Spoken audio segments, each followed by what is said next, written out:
দুপুর জানি আজ সাদামাটা মেনু আরম্ভ করছি। প্রথমেই ভাত বেড়ে নিয়েছি একটা কাঁচা লঙ্কা, লাল লঙ্কা, আছে লেবু, আর পাশে একটু নুন নিয়েছি।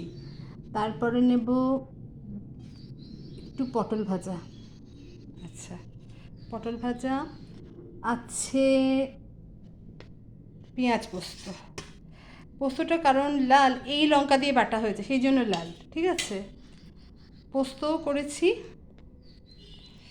সব এই লাল লঙ্কা আর টমেটো দিয়ে বেটে করেছি বলে সব লাল লাল হয়েছে, ঠিক আছে।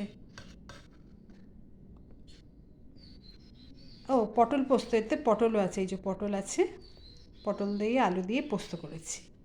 আচ্ছা, তার সঙ্গে আছে মুসুর ডাল, কালো জিরে কাঁচা লঙ্কা দিয়ে সাঁতলেছি।